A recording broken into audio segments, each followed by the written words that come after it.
এখন আমি রান্না করব কি বলতো, সাদা আলুর তরকারি আর লুচি।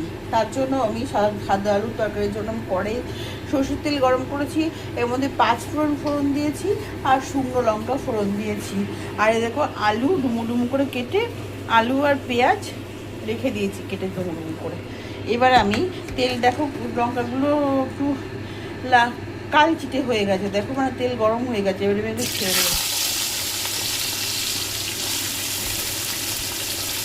এটা হচ্ছে তোমার লুচির সঙ্গে ডিনারও খেতে পারো, বাট আমি ডিনারে খাবো না, আমি হচ্ছে বিকেলবেলা খাবো, মানে ইভিনিংয়ে খাওয়ার জন্য বানাচ্ছি।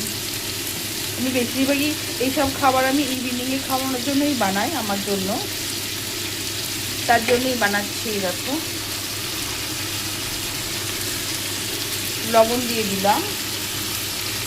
এখানে আমি হলুদটা বেশি পরিমাণে দেবো না, কম পরিমাণে দেবো, কেন হলুদ বেশি দিলে এটা লুচির সঙ্গে ঠিক মানায় না। এই দেখো হালকা হলুদ দিয়েছি, আর দিয়ে আমি একটু নাড়াচাড়া করে দেবো, ঠিক আছে। আর তেলও বেশি লাগে না, এটাতে তেলও বেশি দিইনি, তার কারণ হচ্ছে একমাত্র সাদা আলুর তরকারিতেই তেলটা বেশি লাগে না। আমি একটু বেশি ডুমো ডুমো করে কেটেছি, বড় বড় সাইজ করে, যেহেতু আমার একটু ডুমো ডুমো খেতেই বেশি ভালো লাগে, একটু বড় বড় সাইজের ডুমো ডুমো। আর এটা তো গলেই যাবে, আলু তো গলেই যাবে। দেখো হচ্ছে, আওয়াজ শুনতে পাচ্ছ আলুর আওয়াজটা? চলো, দুটো কাঁচা লঙ্কাগুলো দেখো আমি এরকম করে ভেঙে দিয়েছি, তার কারণ হচ্ছে কি বলতো, যদি ছিঁড়ে দিই তাহলে বেশি যদি ঝাল হয়ে যায়, ওই জন্য কাঁচা লঙ্কাগুলো আমি এইভাবে ভেঙে দিয়েছি। আর এটা আমি একটু ভাজা ভাজা করবো, এমনি জল দেবো না, একটু ভাজা ভাজা করবো তারপরে জল দেবো, তাহলে টেস্টটা দ্বিগুণ বেড়ে যাবে, ঠিক আছে।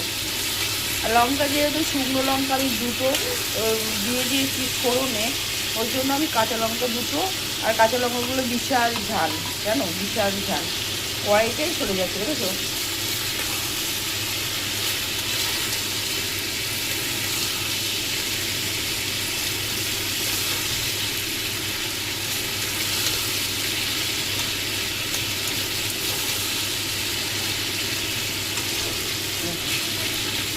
এইভাবে নাড়াচাড়া করছি, আর একটু না ভাজা ভাজা হোক। আর দেখো এই বাটিতে আমি এতগুলো আমন্ড ভিজিয়ে রেখে দিয়েছি, কি হয়েছে বলো তো, মনে হচ্ছে আমন্ডগুলো না একটু ভিতরে কোনো ইয়ে হয়ে গেছে, পোকা, যেগুলো আমি খাবো ভিজিয়ে রেখে দিয়েছি, বাট দেখলাম পোকা হচ্ছে কি নাকি, পোকা হয়নি। এই যে দেখো